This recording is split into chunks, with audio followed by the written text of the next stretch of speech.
C'est vraiment Robert Lepage qui a eu l'idée de faire un film avec les deux tombes.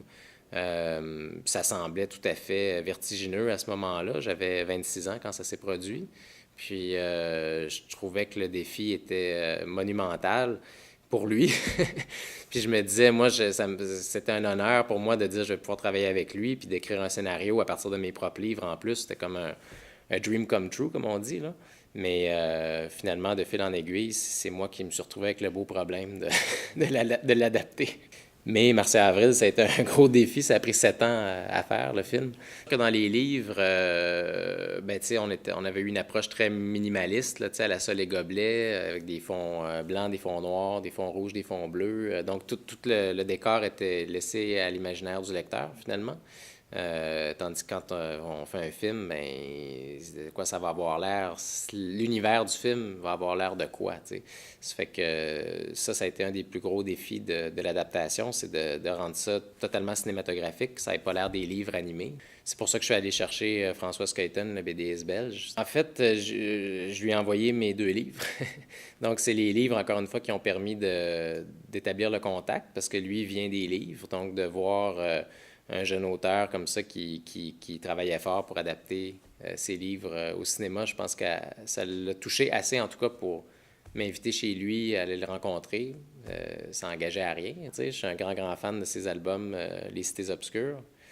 Et après 1 heure ou 2 de conversation, il a décidé d'embarquer dans le projet. Et l'autre chose aussi, c'est que je lui proposais de redessiner Montréal dans le futur. Chose qu'il fait avec ses bandes dessinées toujours, mais qu'il n'avait jamais fait avec Montréal. Donc c'était une autre des choses qui l'a séduite. Puis sinon, ben, je pense qu'il avait tout simplement été tombé en amour avec l'histoire et les personnages du livre déjà. Donc, il voyait le film. Je me disais, ben, c'est pas si pire. J'ai déjà mes scènes, j'ai déjà mes dialogues. Mais non, le simple fait de fusionner les 2 tomes, en fait, déjà, ça a complètement chamboulé la structure. Mes photoromans étaient plutôt verbeux. Là, tout à coup, il fallait faire plus confiance à l'image. Donc, c'est toutes des considérations comme ça qui ont fait que finalement, l'écriture du scénario s'est étirée sur 2-3 ans pendant que je le finançais. Parce que ça aussi, il faut penser à ça. Quand tu adaptes, il faut qu'à un moment donné, tu te dégages complètement de l'œuvre de base. Surtout que moi, je connaissais plutôt bien mes personnages, là. Fait que j'ai même réécrit les dialogues à partir de ce que je connaissais des personnages et non pas en essayant de coller au livre parce que c'est pas du tout la même plateforme, c'est pas les mêmes outils, c'est pas... quelque part, ça n'a rien à voir. Si on était allé avec les standards de l'industrie, ça aurait coûté au moins 10 millions à faire. Sauf que moi, je l'ai fait pour 2,3 millions. Mais comme je te disais tantôt, ça a pris 7 ans.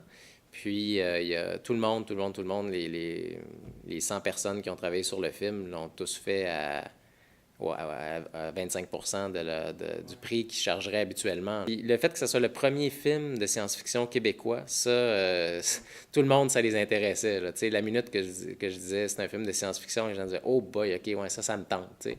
Parce qu'ils le font beaucoup, les techniciens, artistes, créateurs du Québec pour des films américains qui débarquent avec des gros budgets. Mais là, c'était la première fois que quelqu'un disait ben on va en faire un ici, avec la même qualité, mais avec notre talent plutôt qu'avec notre argent, parce que de l'argent dans ce projet-là, il n'avait juste assez pour avoir le minimum partout. C'était vraiment le minimum qu'on avait.